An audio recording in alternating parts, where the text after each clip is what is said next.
And I am happy to recognize Mr. Hice for his 5 minutes. Thank you, Mr. Chairman.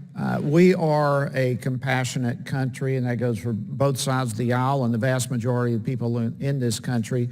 And it's an honor and a privilege to be able to help those in need. And I welcome and thank everyone on the panel for being here today. But there are issues that are before us today that are broader than what is on the surface. We have organizations, for example, like USCIS and Hice, who are now being forced to make decisions they should not be forced to make because this Congress refuses to pass and deal with serious immigration reform and implement it.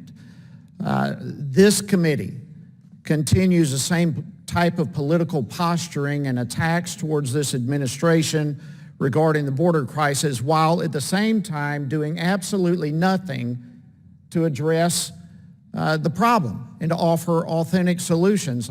If the Democrats genuinely cared about the plight of migrants, of unaccompanied children, of sick immigrants and so forth, then let's come to the table and let's try to get solutions instead of the continued political posturing. Let me just review a few things in the recent months that are unproductive activity. In June, a member from this committee from the other side of the aisle remarked that the United States is running concentration camps on our southern border, vilifying the men and women of ICE, our Border Patrol agents who are putting their lives on the line every day to defend us and protect this country. Then a group of my colleagues on the other side of the aisle issued a press release criticizing the emergency border supplemental bill that provided increased funding that would have helped.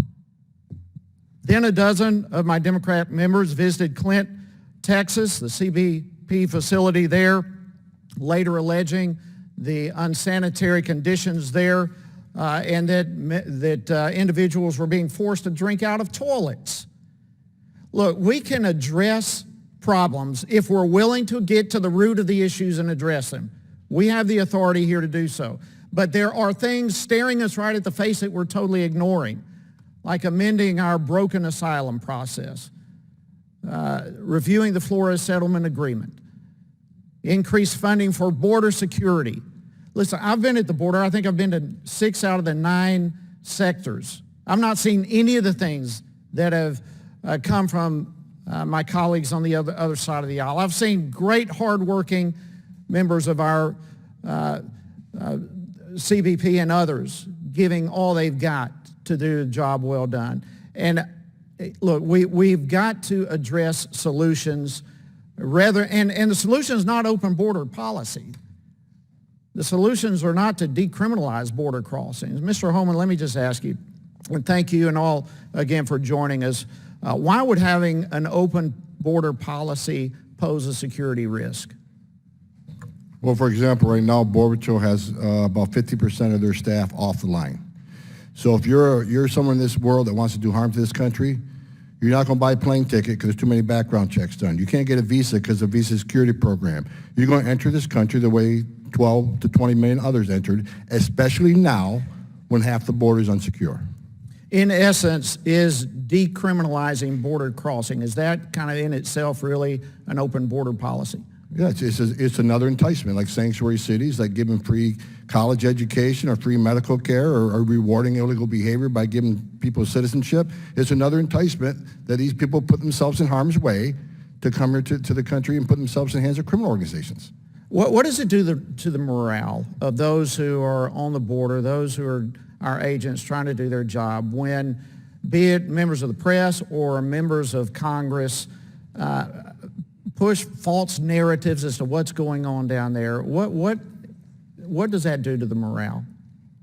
Well, it hurts their morale, not only the morale of the men and women that carry the badge and gun, it hurts the morale of their families. The spouses say goodbye to their spouse every day, leave the safety and security of their home to defend this nation. It's and their families, their kids being attacked. When I was ICE director, my kid was attacked. He had death threats against him. It's out of control. So the men and women of ICE and Border Patrol deserve our thanks, not the ridicule by members of Congress or the media. And this open borders policy doesn't solve anything. It's going to create more people. It's going to come into this country illegally. More women will be raped. More children will die. And I've said that for 2 years. Thank you, and it's Mr. happened, Hice. unfortunately. Your time has expired. I want to thank the witness, and